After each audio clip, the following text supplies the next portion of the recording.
Yogesh from Yogi classes. तो आज आपके सामने क्वेश्चन लेके आया हूं। इसमें गिवन क्या है बेटा, मेरे को एक ट्रायंगल ए बी सी और डी क्या है, डी जो साइड बी सी है इसका क्या है बेटा, मिड पॉइंट। ठीक है, ट्रायंगल ए बी सी और डी क्या है बेटा, साइड बी सी का मिड पॉइंट। और जो लाइन ईडी है ये एंगल बाइसेक्टर है। ध्यान से सुनिए, जो लाइन ईडी है वो एंगल बाइसेक्टर है। किसका, एंगल ए डी बी का। और ई एफ क्या है, पैरेलल बी सी है। ठीक है बेटा, हो गए यहां तक। और मुझे निकालना क्या है, इसमें से दो तरीके से पूछा जा सकता है कि प्रूव करो angle E D F 90 degree होगा, या आपसे बोल सकता है कि एंगल ई डी एफ कितना होगा। ठीक है, तो बेटा इसमें जैसे मैंने बताया कि एक्चुअली ये क्वेश्चन क्या है, ये 10th क्लास का क्वेश्चन है। तो इसमें एक प्रॉपर्टी थोड़ी एक्स्ट्रा यूज हुई है जो आपके एनसीईआरटी में नहीं है, इसलिए मेरे को लगा कि बताना चाहिए। ठीक है ना।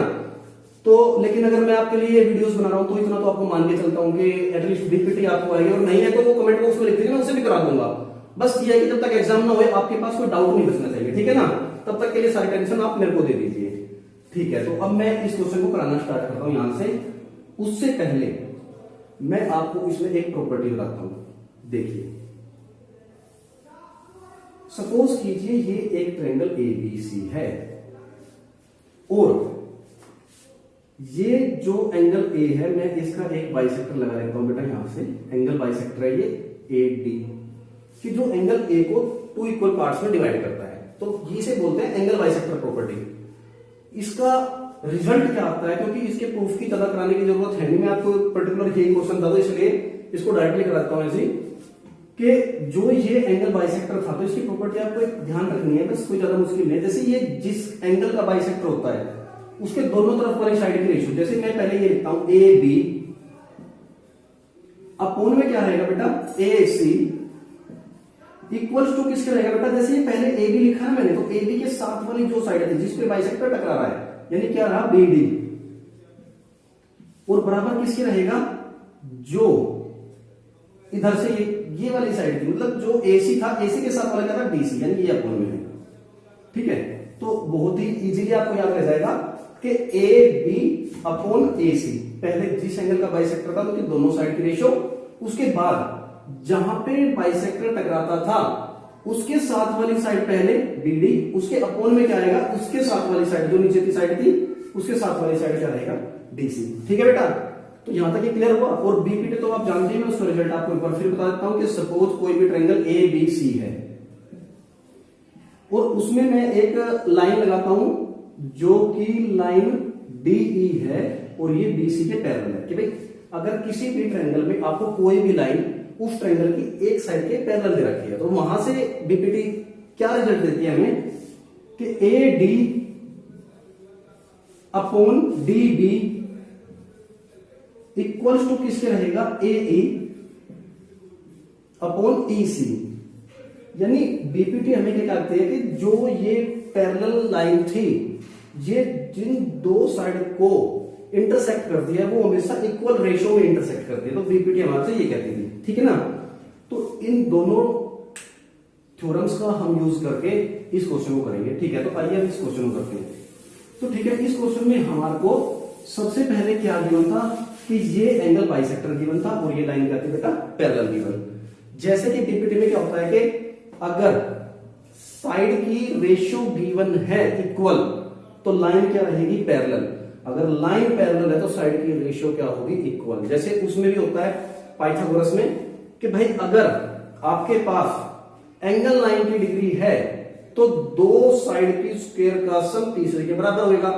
और कॉन्वर्स क्या कहती है, अगर दो साइड के स्क्वायर का सम तीसरे के बराबर है तो एक एंगल क्या होगा, 90 डिग्री। तो ऐसे ही इस बाइसेक्टर थ्योरम में भी चलता है कि अगर एंगल बाइसेक्टर है तो उसकी दो साइड की रेशियो, जैसे ये एक बार फिर लिख देता हूं मैं कि जैसे यही ट्रायंगल थी ए बी सी, ये डी था और ये क्या था, बाइसेक्टर के, यहां से क्या हो गया, A B upon A C equals to किसके था, बी डी अपॉन डी सी।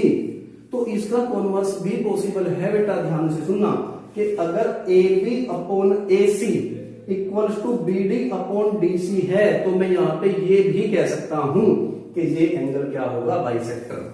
ठीक है, तो इसका मतलब क्या है कि अगर बाइसेक्टर गिवन हो इस एंगल का तो मैं ये लिख सकता हूं। अगर मेरे को ये गिवन है तो ये एडी क्या होगा, इस एंगल ए का बाइसेक्टर। ठीक है, अब चलते हैं बेटा क्वेश्चन पे।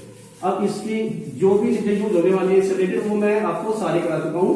अब चलते हैं इसमें क्वेश्चन करेंगे कैसे। ठीक है, एडी क्या था, एडी एक लाइन थी, बस डी इस लाइन डीसी का क्या था, मिड पॉइंट। ठीक है बेटा, अब मेरे को गिवन क्या था, ई डी एंगल बाइसेक्टर था। किस एंगल का, एंगल ए डी बी। ठीक है बेटा, तो मैं यहीं से क्वेश्चन को पिक करता हूं। ये ट्रायंगल ले लेता हूं मैं ए डी बी, और ये इस वाले एंगल का क्या है, बाइसेक्टर। तो मैं यहां से क्या लिख पाऊंगा, ए डी। आप चाहो तो मैं इसे बिल्कुल सेपरेटली बना लेता हूं, ये लीजिए, आपको ज्यादा यहां से क्लियर हो जाएगा। ए डी बी, और ये इस एंगल क्या था, बाइसेक्टर। ठीक है बेटा, तो मैं यहां से क्या लिख पाऊंगा, ए डी, इसके अपोन में क्या लिखूंगा बेटा, डी बी इक्वल्स टू किसके लिख पाऊंगा मैं यहां से, पहले मैंने एडी लिखा तो एडी के साथ वाली साइड क्या थी बेटा, इसकी यहां से ये रही, और ये पॉइंट क्या था, ई, यानी ए ई अपोन क्या लिख पाऊंगा, ई बी, और ये हो गई बेटा मेरी इक्वेशन। ठीक है, अब दूसरी चीज बाबू मुझे क्या गिवन थी। ठीक है, इसमें एक चीज और कर लीजिए यहां से कि बी डी, इसको इक्वेशन 1 लिखिए, बी डी इक्वल्स टू किसके था बेटा, डीसी के।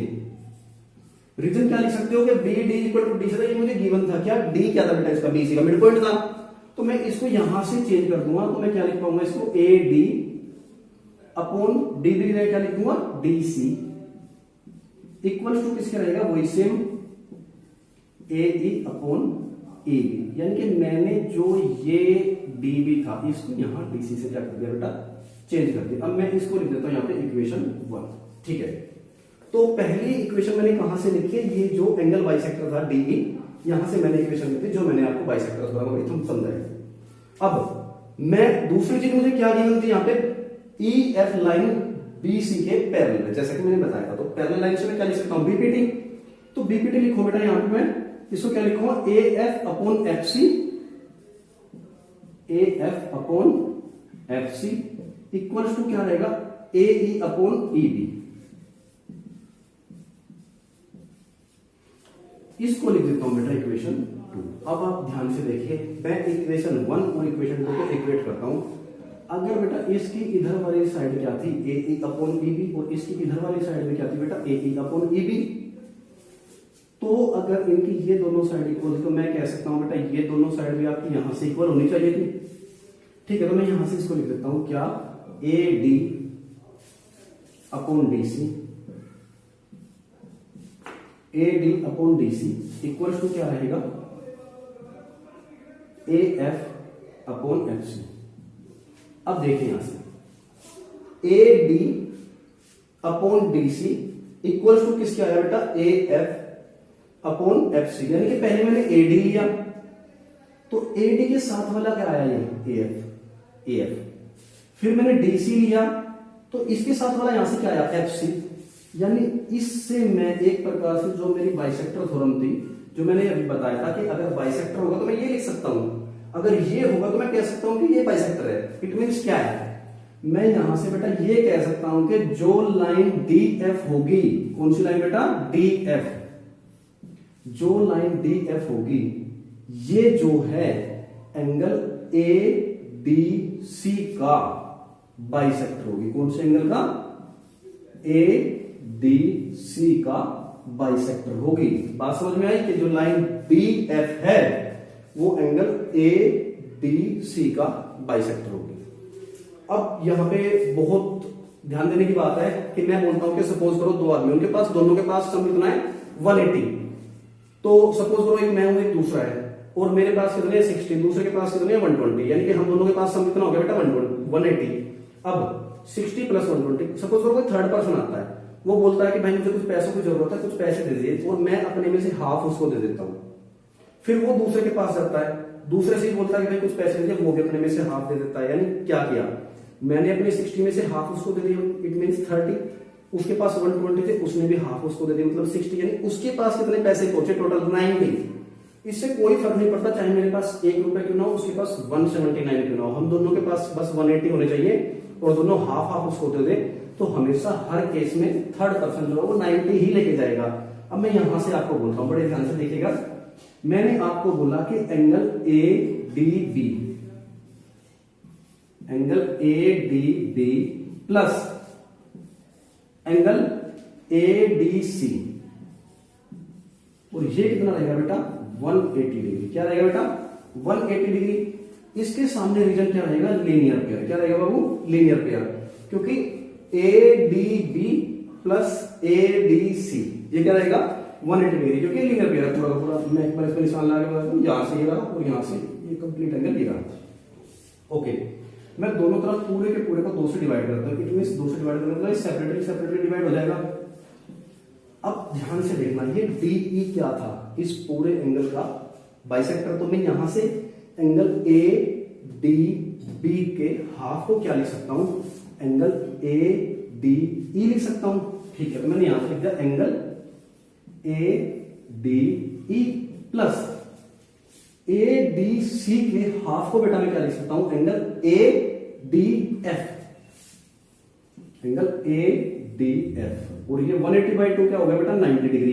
अब ध्यान से देखो, मैं बोल रहा हूं कि ये एंगल प्लस ये एंगल, इसको मैं क्या लिख सकता हूं एंगल EDF, जो कि मुझे निकालना था, यानी मैं इसको यहां से क्या लिख सकता हूं एंगल EDF, और ये कितना हो गया 90 डिग्री।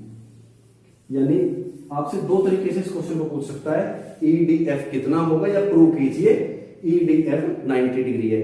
और आपको गिवन में क्या था, एक ट्रायंगल थे, EF क्या था पैरेलल था BC के, और ये DE क्या था एंगल बाइसेक्टर था किसका एंगल ADF का। तो मैंने 2 प्रॉपर्टी यूज की यहाँ पे, एक तो BPT और दूसरा मैंने जो प्रॉपर्टी आपको बताई थी एंगल बाइसेक्टर। ठीक है, तो कोई ज्यादा मुश्किल नहीं था, बस थोड़ा सा एक नई प्रॉपर्टी बताई है, इसमें कोई ज्यादा लंबी चौड़ी बात नहीं है। तो बस आपको करना क्या है, चैनल को सब्सक्राइब कीजिए, और जिस भी साइंस मैथ के टॉपिक में प्रॉब्लम आती है, जब तक 10th के एग्जाम्स नहीं हो जाते, मुझे कमेंट बॉक्स में लिख दीजिए, मैं उसको फुल्ली एक्सप्लेन करके वीडियो बना दूंगा। ठीक है, तो याद रहे Yogesh from Yogi classes. Okay, bye.